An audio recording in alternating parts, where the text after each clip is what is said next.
It's time for the Rick Smith Show. Now, here is the voice of the working class, Rick Smith.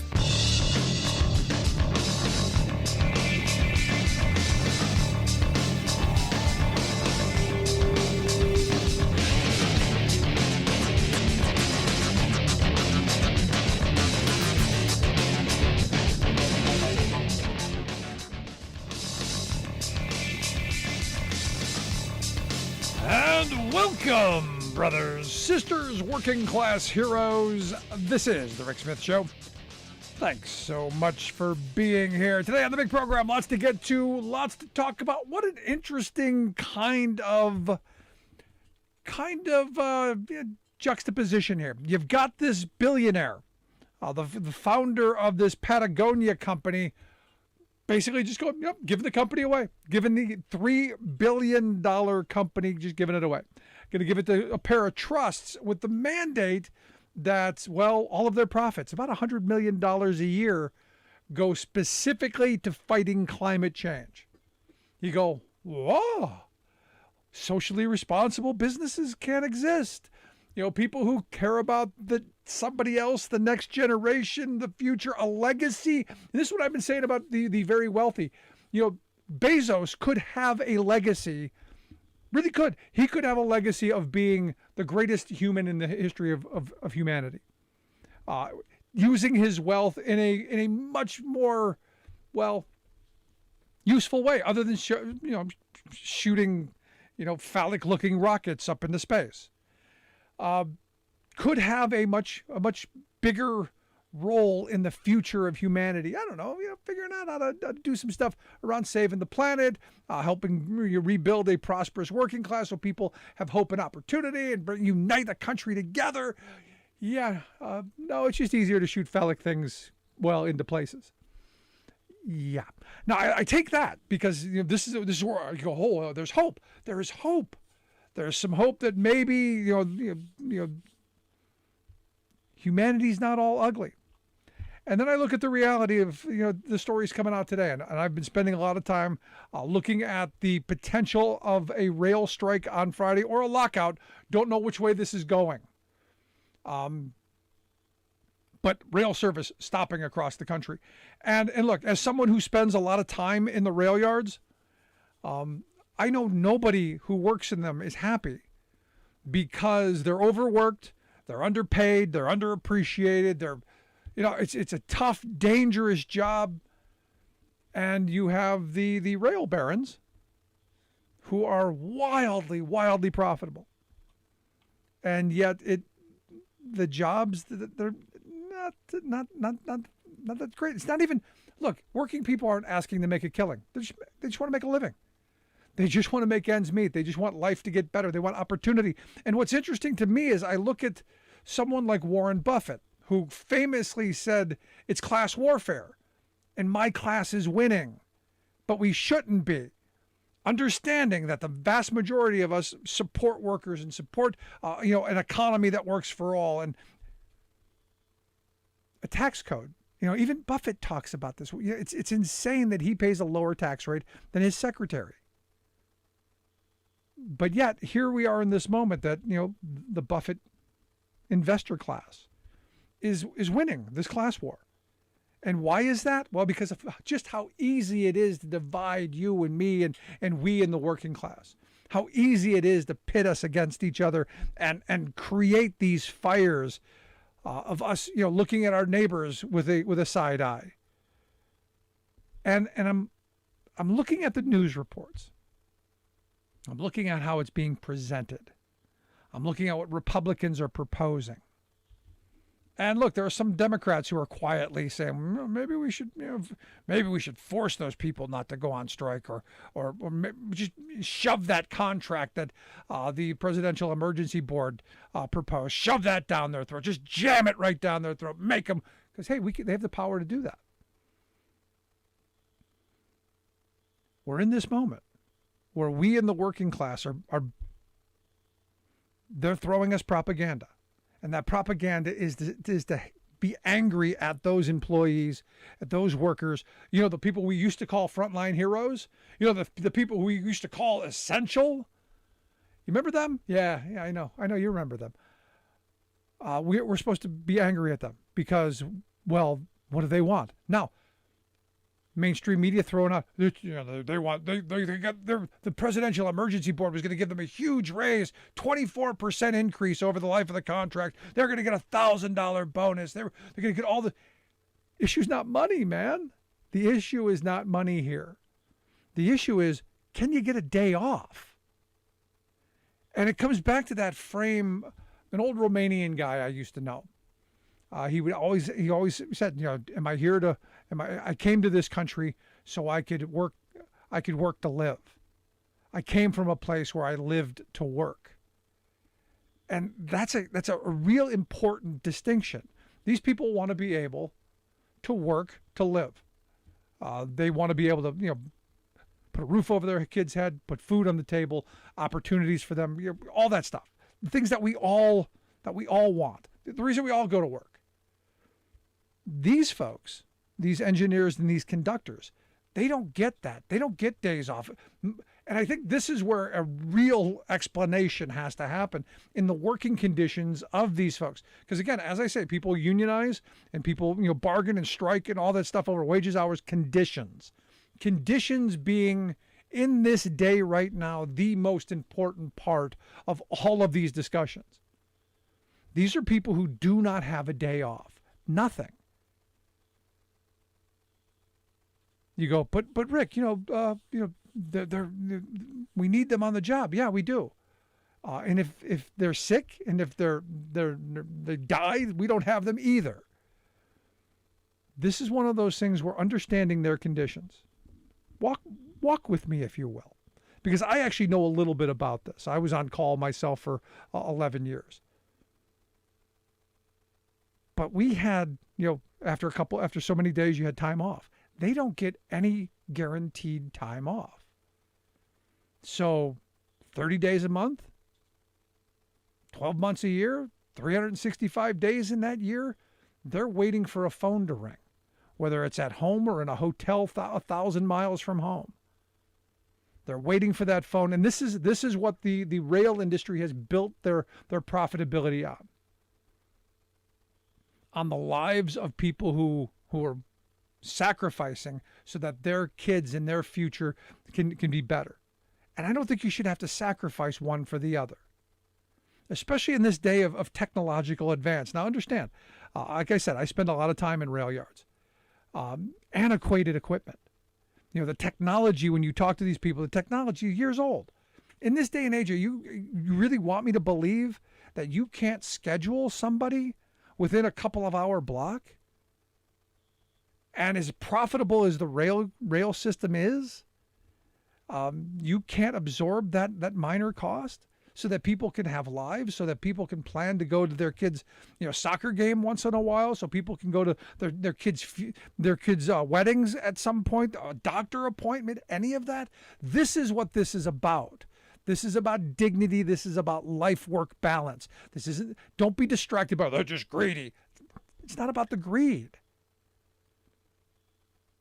But what we're going to be sold, and this is the important part, and this is where Republicans in the Senate, today, you're trying to ram through a mandate that they have to take the Presidential Emergency Board's recommendations. Richard Burr of North Carolina, Roger Wicker of Mississippi, they want to move through and do it quickly on a resolution to require railroad workers to accept the labor deal. You have to do it. And this is Republican world. This is you want to know the difference between the two? You want to know the difference between Democrats and Republicans? This is a huge one. Because Republicans don't want workers to have rights. You will do what you're told, when you're told, how you're told, and you have nothing. Because understand, in most states, like mine in Pennsylvania, the employer-employee relationship is still that of master and servant. Once you cross that threshold into the employer's realm, you are theirs. They can make you do just about anything, as long as it's not against the law, because we do have some laws, few, but some. But you're basically their property. And we've got Republican senators right now going, we're gonna take the only right that working people have away. The only right that we as workers have is the right to fold our arms and march our feet. The right to not work, to withhold our labor. And they're saying, no, we're going to take that away from you. Even if you're not a union member, even if you're not in the railroad, and look, and if you're like me, worried what this is going to do to the economy, and I'm sure the White House is worried what this is going to do to the economy, we as working people in this moment can send a message to the investor class. Because what the big money people are planning on is that we're going to attack the workers, that we're going to eat each other. And again, this isn't right-left. This isn't Democrat-Republican as much as this is up-down. This is the people in their ivory towers, the CEOs in their boardrooms and the penthouses dictating the terms of someone's life that they don't even know, just a number on a balance sheet. And this is where you and me, we can send them a message and say, no, we won't be divided. We're not going to buy the nonsense. Every worker should have dignity. Every worker should have the ability to work to live, not live to work. And that's what this is about. So if someone says, well, they get paid really well, so they're going to have, no, it's not about the money. It's not the money. It's the time off. It's the time with family. And ask yourself, I mean, seriously, ask yourself. Let's say you made double the wages you make now. Would it be worth missing every birthday, missing every football game, every baseball game, every event, every concert? Would it be worth missing your entire child's growing up, missing your spouse? You know, I've always said, and look, I've been in the trucking business a bunch of years. I've always believed that if you're not at home keeping your side of the bed warm, somebody will be. Think of the number of broken families because, hey, there's you're tethered to this company. Is that worth it? And I know people say, well, they can quit. Yeah, they don't like it. They can go somewhere else. And that's such a defeatist mentality. That's where my idea is, how about we make things better so no one has to endure the kind of struggle and the kind of abuse that this is. This is abuse. And the union finally is stepping forward. The workers are finally saying enough. And in this moment, after the pandemic, after showing up through all of what happened through there, and then being told how wonderful they were, they're saying, hey, we want to be treated as such. And we want a day off so we can take care of ourselves. We can take care of our children. We can take care of our families. Is that too much to ask? So if a strike happens or if a lockout happens because the Buffetts of the world demand it, when things get tough, remember this, because it's not the workers. No worker wants to go on strike. But if it means that you're going to be able to right a wrong, you do it. And you follow it through to the end. And I'll tell you, I'm with these miners, or these railroad workers, and the miners down in Alabama, and the workers across this country doing it. But I'd love to hear your thoughts. Email me, rick@thericksmithshow.com, or give us a call, 1-866-416-RICK, 1-866-416-7425. Right back.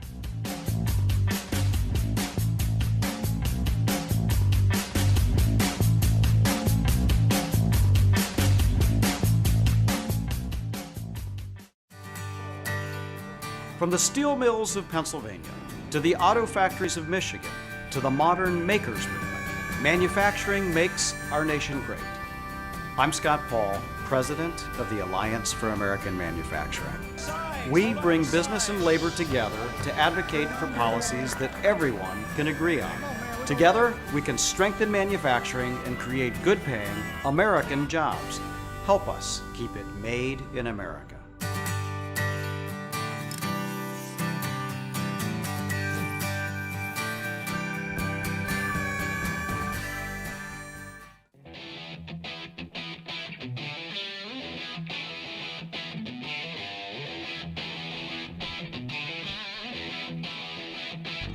Welcome back to the Rick Smith Show. Now, here is Rick Smith. So today, the interesting news in Congress, New Jersey Representative Josh Gottheimer and Republican Representative from Michigan, Fred Upton. They've unfurled some legislation titled the Electoral Count Reform and Presidential Transition Improvement Act. Yes, that is a mouthful. But the idea is maybe no more coup attempts. Maybe we, all of the things that were attempted during the end of the Trump era, maybe we don't do that in the future. We'll see where it goes. They're saying it's bipartisan. I got to find out how many Republicans other than Fred Upton signed on to this. Anyway, here to share some thoughts on, the coup attempt and maybe how we stop that in the future. I've asked Jeff Timmer to come talk with us. He's a political strategist and a senior advisor with the folks over at the Lincoln Project. Jeff, thanks for taking time for us. Rick, thanks for having me on. It's always a pleasure. We always love having you. So what do you make of this? This is not the first anti-coup attempt bill, but it's the latest. Thoughts? Yeah, well, I think their heart is in the right place. Fred Upton, somebody I've known for a long time. I've known Fred for nearly 30 years, and I think he's one of the good ones. It's unfortunate that Congress is losing somebody like Fred. He's there's going to be fewer Republicans like Liz Cheney and Fred Upton and more like Marjorie Taylor Greene and Matt Gaetz. But I guess my fear is that as often is the case with Congress, some of the efforts are too little, too late, or not enough. And that's what I fear with something like this, is that the threat that we're facing, that democracy is facing, that the country is facing from these people, these MAGA Republicans, these America Firsters, these full fascists, I don't even want to give them the semi-fascist title, they are so hell-bent on their efforts to undermine faith in democracy, to tip the scales of the election mechanism, the counting of votes in their favor, even if they don't get the majority of votes, that I don't know that something like this will necessarily stop their efforts to undermine democracy. Now, it might cause them to divert and re-strategize and look at the presidency and the electoral college differently,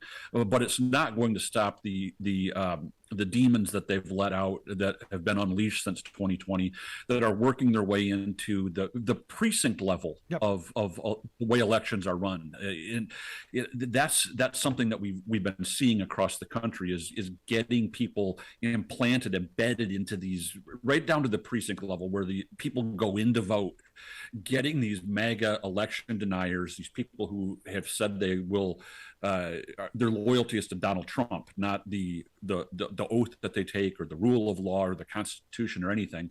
And these people are going to be by the hundreds or thousands scattered throughout the country. No, and that's frightening. And look, in my state where I live here in Pennsylvania, we got a guy running for governor who has said that if they don't like the results, they just set it aside. Yeah, it's insane. It really is. It's 240 plus years of the American Republic, through all of the good and all of the bad, has managed to maintain this peaceful transition of power, this faith in the democratic process, regardless of your partisanship. Partisans can fight fiercely during campaigns. When the votes are counted, somebody wins, somebody loses. The loser accepts defeat and goes on to fight the next election.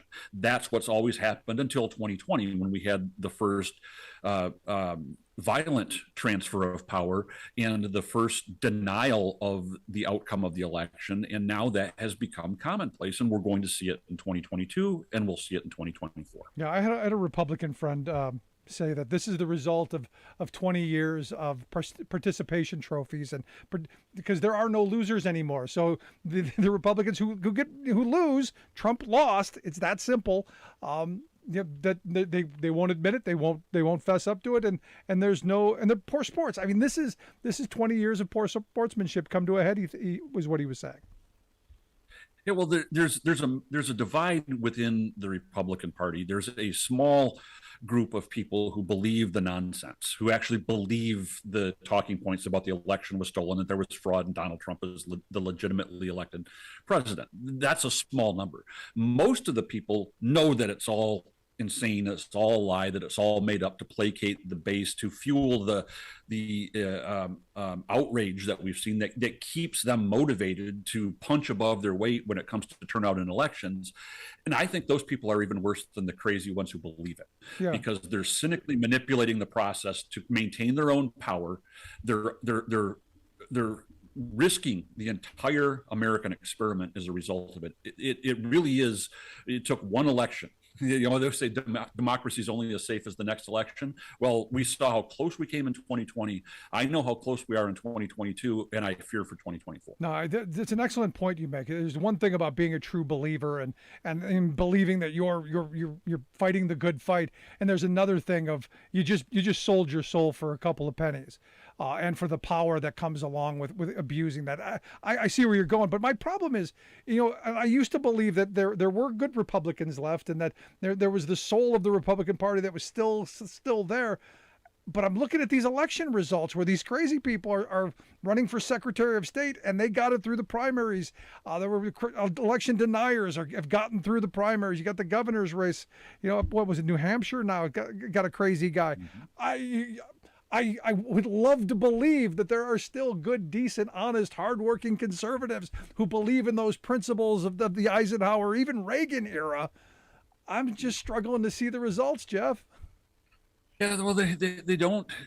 There are so few of them that they could be in a museum. There are people like Fred Upton, that we talked about at the top of the segment here. There are people like Liz Cheney. There are some, but they've been forced out of the party. The cancer has spread, it's metastasized, it infects every cell of the Republican body now, and even those who in the way they live their lives, and even in the way they conduct their own personal political business, they're not part of this MAGA routine, but they enable it either through passivity or through going along just enough to maintain their own positions.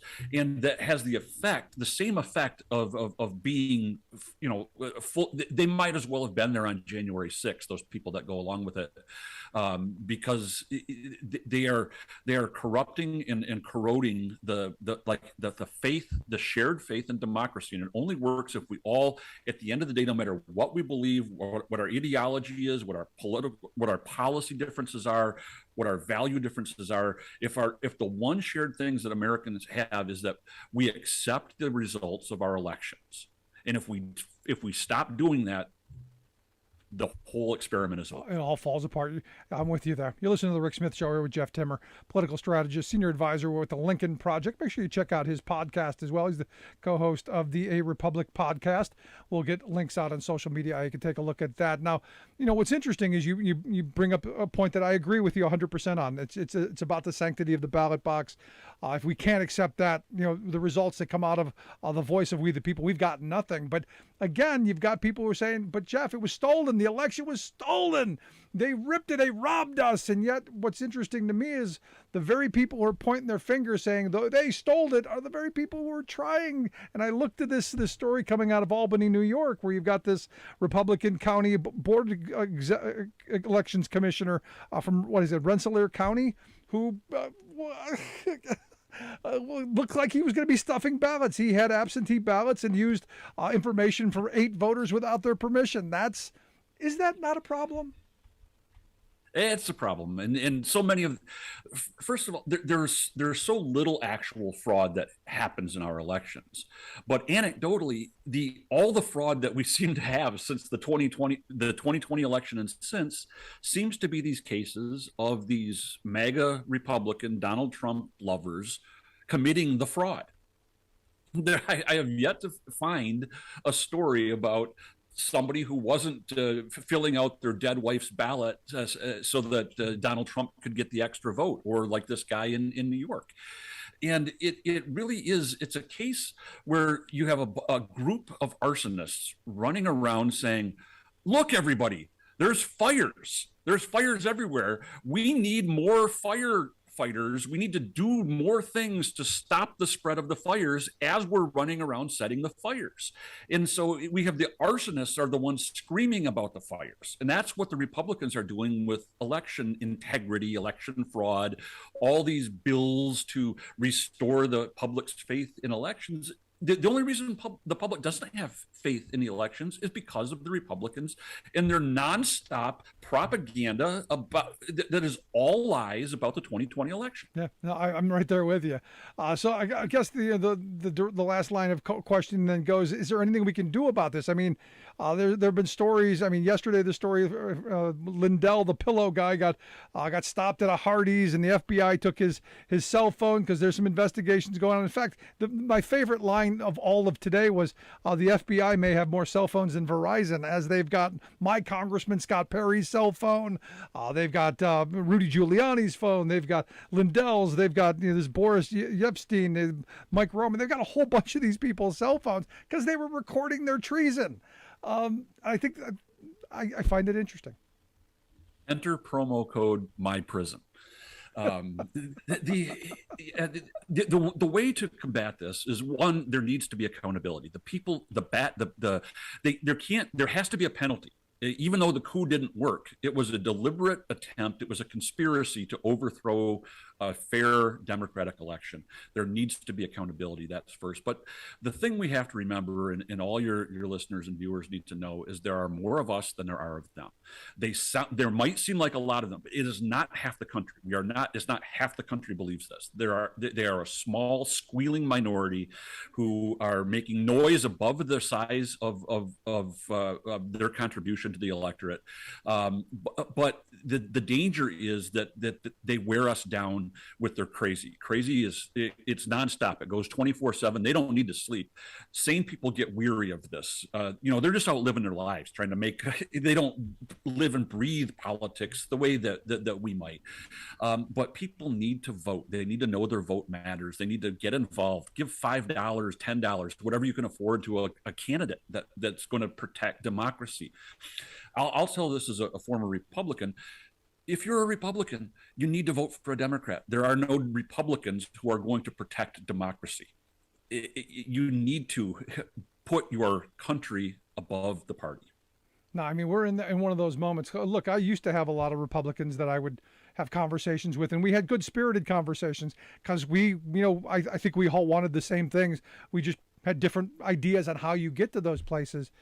And I don't feel that way anymore, Jeff. I don't feel that we have that common bond with, you say, a squealing minority, but somehow they keep putting people into office, and it appears this election that there's some problems.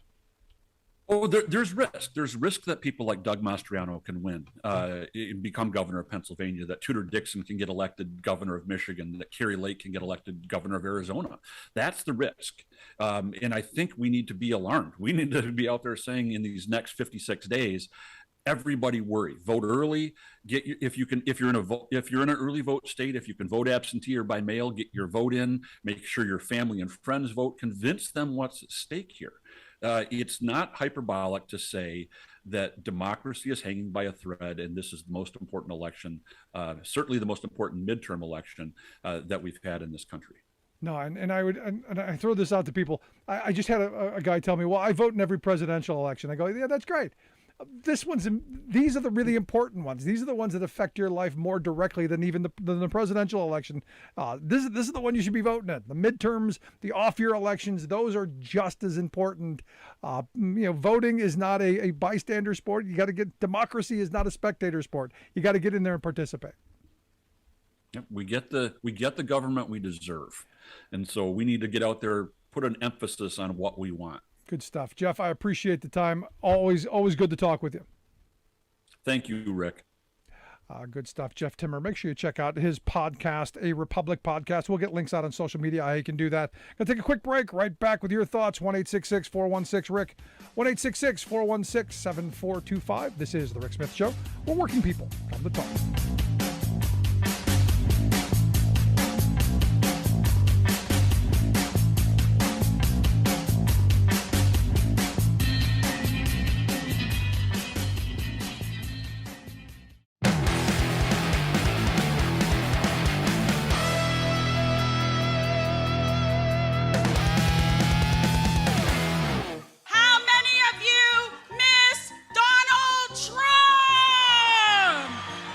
Democracies function on the principle that the losing side concedes defeat and the winning side I agree with that. takes over. When you lose. Trump won, Biden's illegitimate. This is 100% evidence. There's no one that's done more for Christianity than Donald Trump. Americans remember how good we had it under President Trump. I mean, MAGA, let's face it, had one bad day. You can call us extremists, you can call us domestic terrorists. You know who else was called a lot of names his whole life?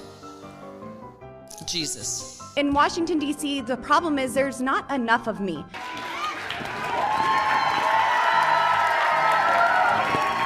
"21 years ago, the threat was jihadis armed with box cutters and mace. Today, it's one of America's two political parties. It's the Democrat Party and their henchmen." It was the worst day of my life. And in some ways, you know, the greatest day of my life. I'm hugging it and petting it. Oh. Ron Johnson's going to win. We've invested with him He's early. behind He by needed that about early. 5 points right now, right?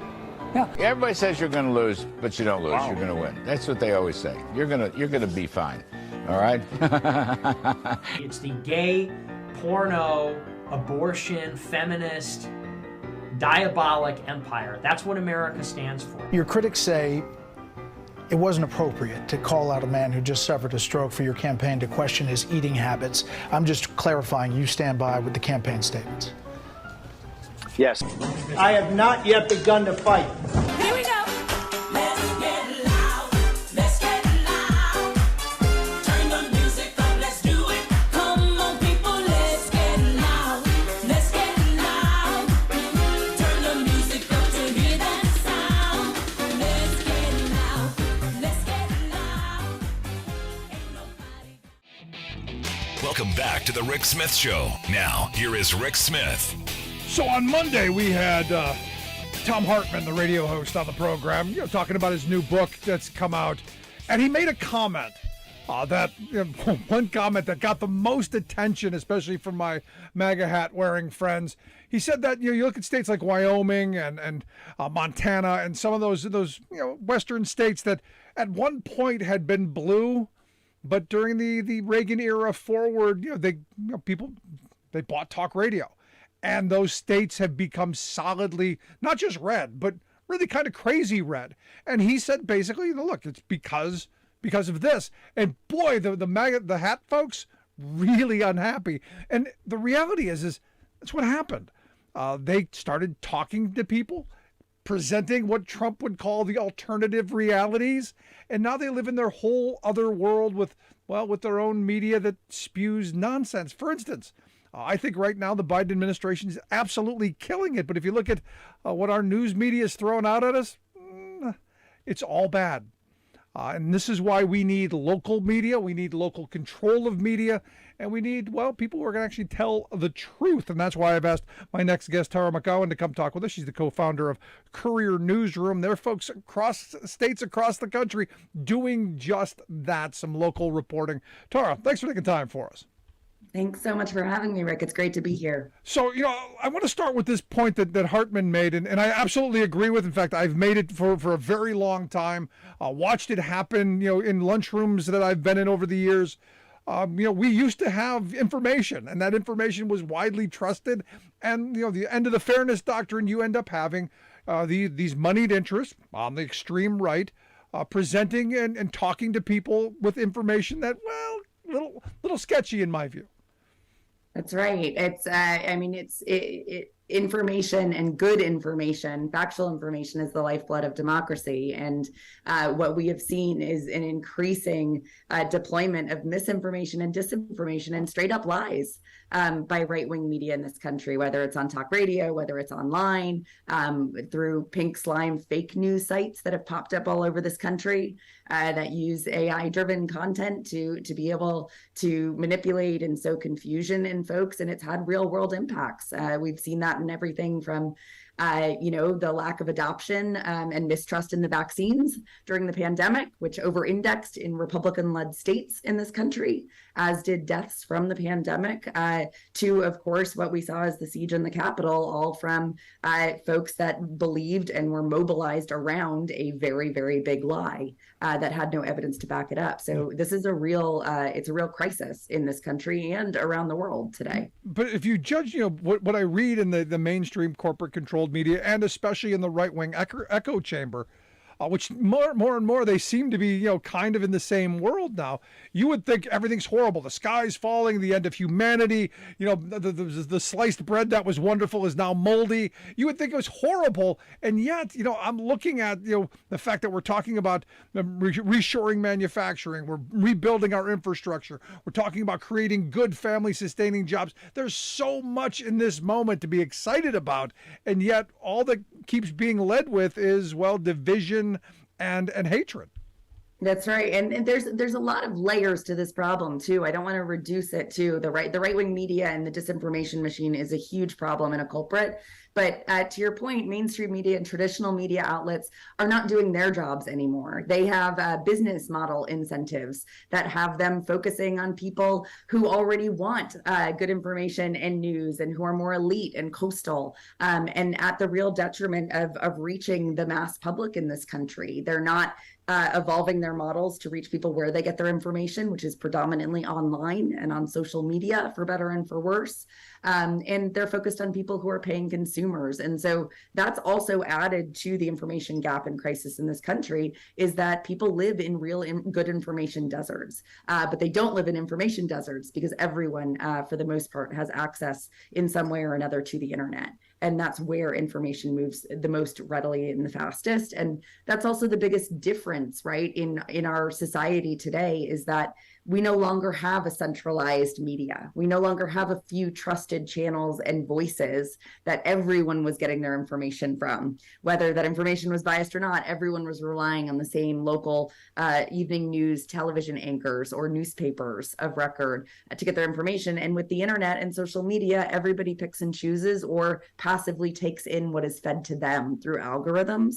And so because of that, we really do have a really big vacuum that is being filled by this trash, if you will. And it's really a difficult thing to counter, but we can't rely any longer, as I think Democrats and progressives did for a really long time, on that mainstream traditional media to do the bidding of facts and truth. They have different incentives, and they're simply just they're not up to the task any longer. We've seen the results of that. No, and look, I blame Democrats for a lot of things. I do too. One of us, they didn't compete in the talk radio space at the beginning when they should have. And it's, I look at Hartman's comments that I have made myself over the years, and I think a lot of people have, that we stopped talking to rural communities, especially rural communities. Democrats stop talking to them, and I don't know why, because the policies that they push and the things that they want to do actually benefit rural communities much more than what conservatives do, but yet you wouldn't know it based on what's being presented.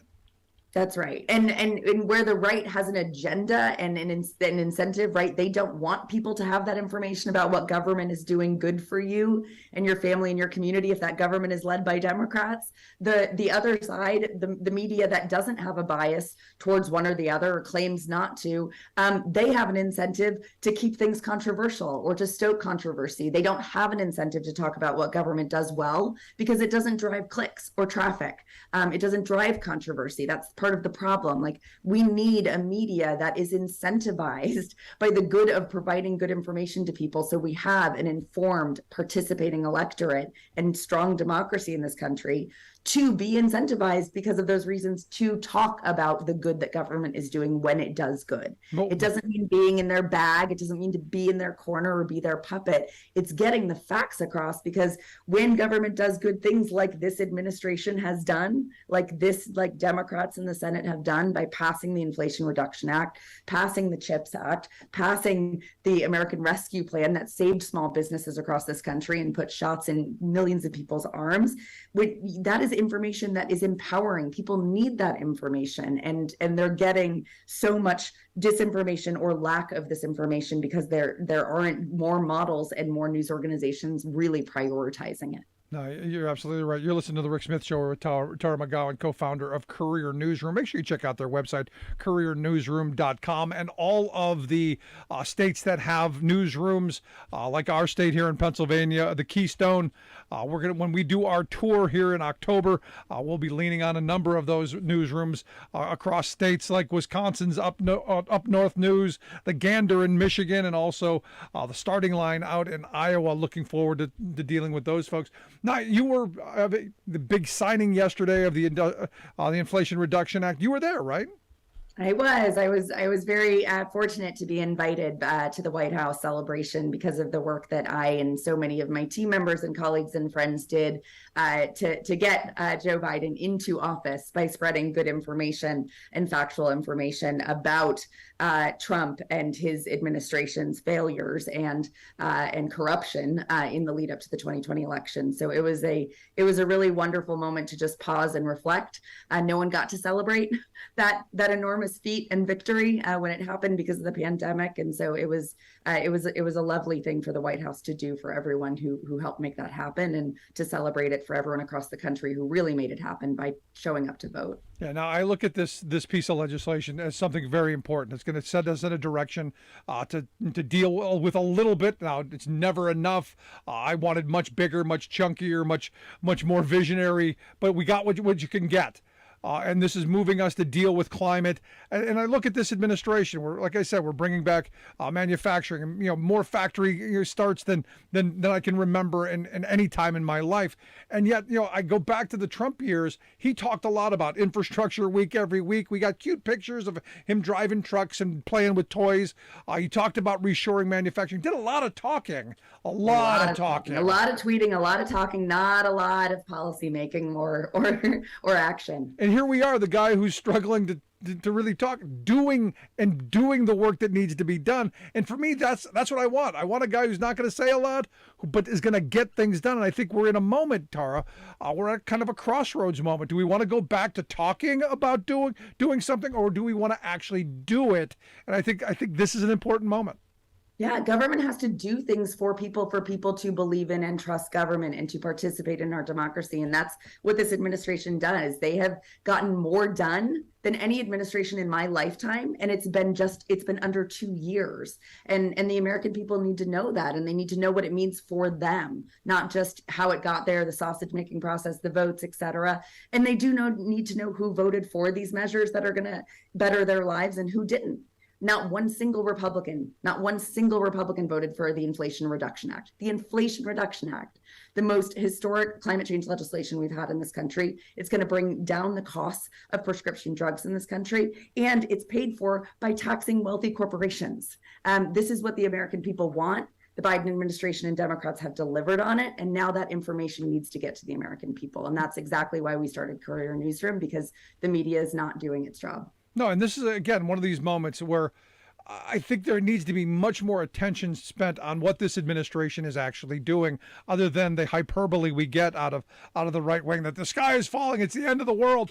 And maybe for them it is, because I'm hoping we're ending neoliberalism. I'm hoping we're ending all of those bad policies that destroyed that American dream that my grandparents' generation built. And I think we have to have that education process of exactly what happened. You go back to that supply side voodoo Reaganomic era of we're going to give the wealthy everything they could possibly want, and maybe something will fall out of it. Maybe something will trickle down. And I tell you, I've been trickled on enough, but it ain't the rivers of gold and honey that I was told it was going to be. No, that's exactly right. It's a trickle, if anything at all. And until a crisis strikes, right, and the government needs to act and nobody gets in the way of it, because we have to solve for a crisis, do we actually see things get done? And I think we're really turning a corner on that. And there was just research that came out the other day that I saw that showed when people know what this administration has done, they are supportive of it.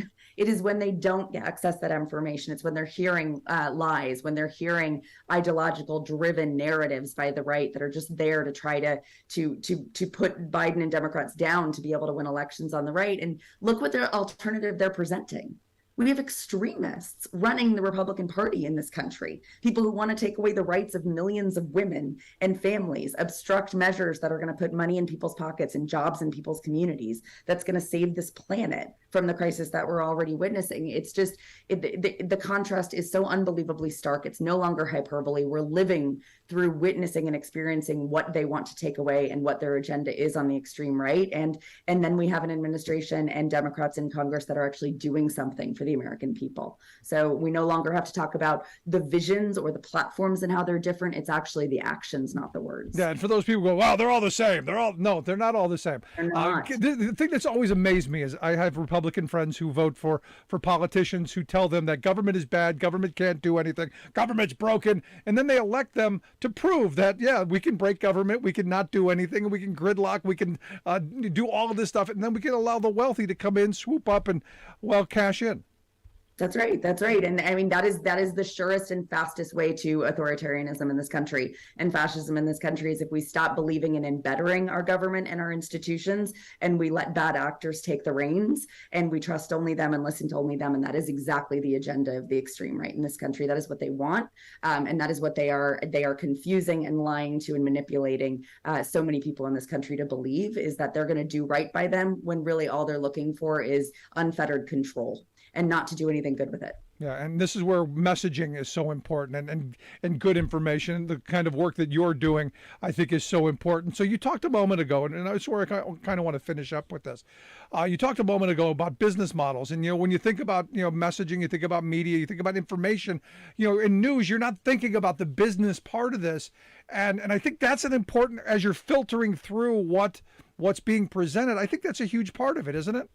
Oh, it absolutely is. And honestly, that's another crisis that we have in this country. We know this because local news is shuttering all over this country because they weren't able to evolve their business models. Their advertising revenue that they relied on for generations was tanked by the rise of platforms like Facebook and Google that really cannibalized the advertising industry with nothing to save them. We don't have sustainable media models in this country.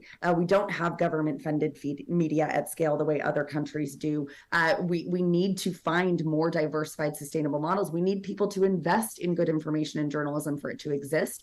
So that is something that I think about all the time. We built Courier in a model that relies, yes, on investors that we're transparent about, but also it's going to rely over time to keep existing on the people in the communities, to keep it alive, to read it, to consume the videos, the information that we push out on social media every day, where most people are, and to invest, to pay back into this model, never needing to. We don't want paywalls, but to believe that this is a civic utility. This is necessary for us to have all of the things we want, to have nice things like healthcare and jobs and an economy that actually helps lift up the middle class in this country instead of diminish it the way that right-wing and neoliberal policies have done, as you mentioned. Great stuff. I hope folks will check out the website, couriernewsroom.com. We'll get links out on social media. You can find your state and your local news. All good stuff, Tara McGowan. I appreciate you taking time for us. Thank you so much for all you do, Rick. It's great to be here. Thanks so much. Love to hear your thoughts. Email me, rick@thericksmithshow.com. Gonna take a quick break. Right back after this. Remember, you miss any portion of the program, make sure you grab the podcast. Share with your friends, your neighbors, your coworkers. They might learn something. Back after this.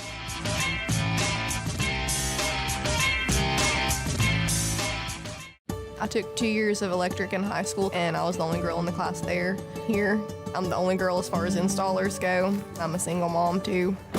I joined the union because it gave me options for healthcare and life insurance so that I know my son's taken care of. I like what I do. This is the best job I've ever had. You think solar panels is more like California. You wouldn't think Appalachia would have any. It would be smart if the government would invest more in clean energy resources. Calling all builders. Your country is calling you. Tackling climate change is the job of our lifetime. It's time to build back better. Let's get to work.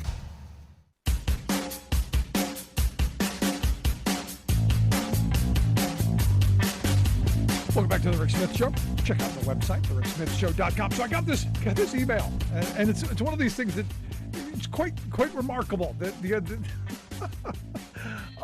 I get this email, and it's from a group called the Foundation for Accountability and Civic Trust.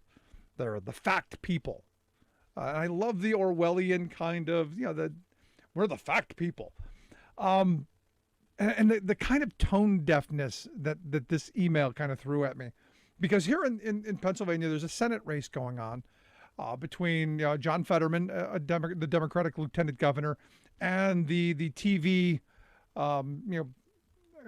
pitchman, Dr. Oz. Dr. Oz, really wealthy guy. I mean, lives in mansions.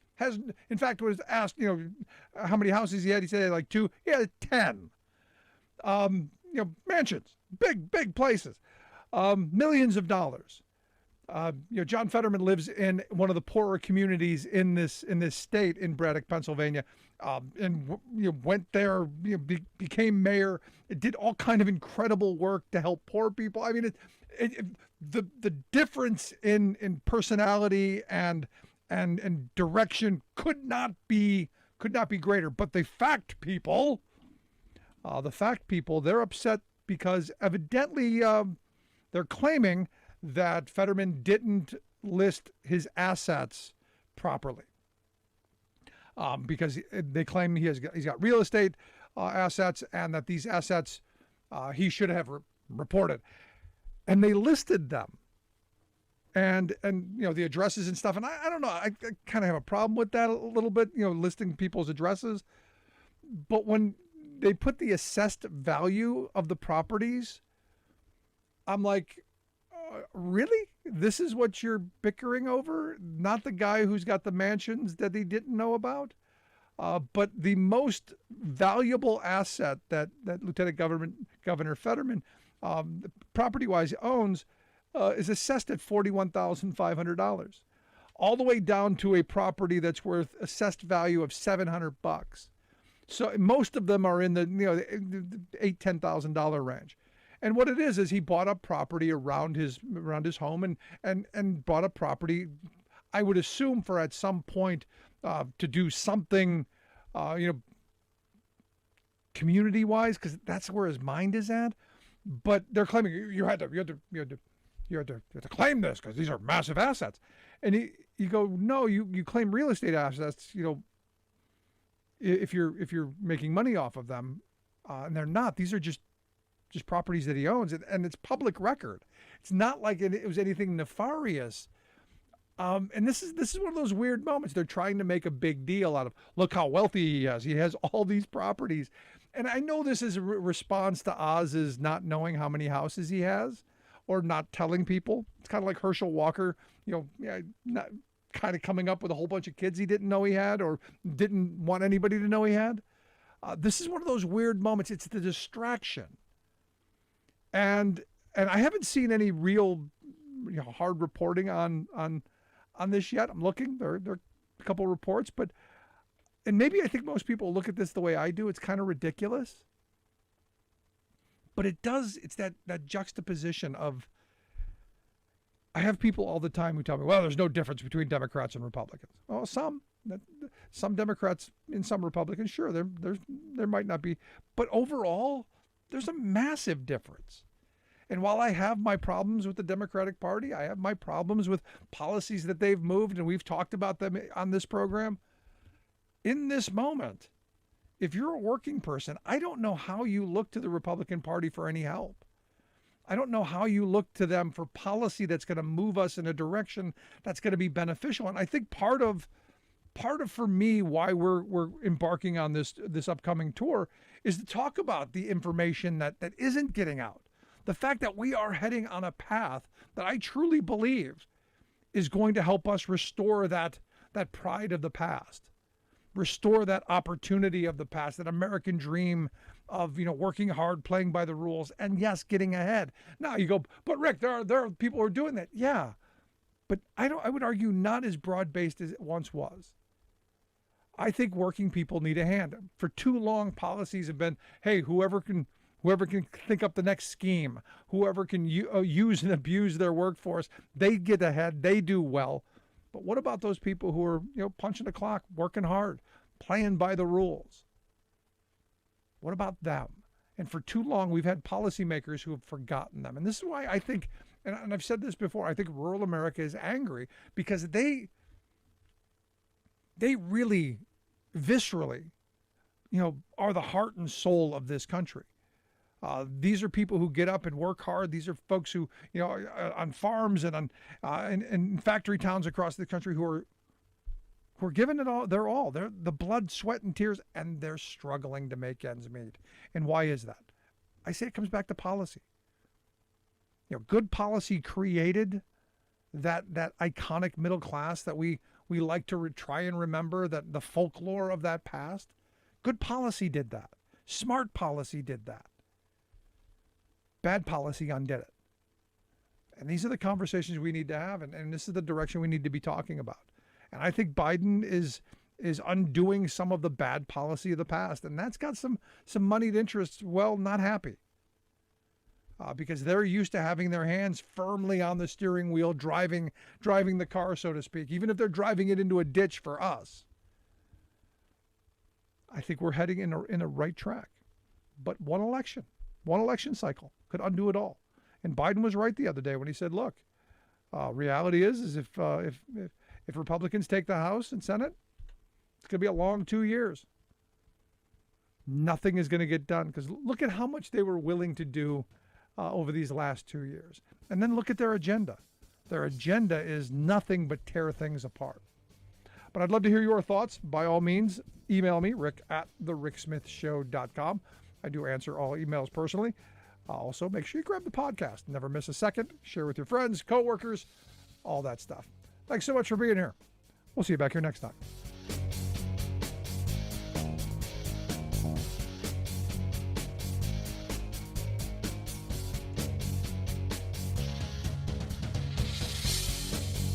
You've been listening to The Rick Smith Show. Email Rick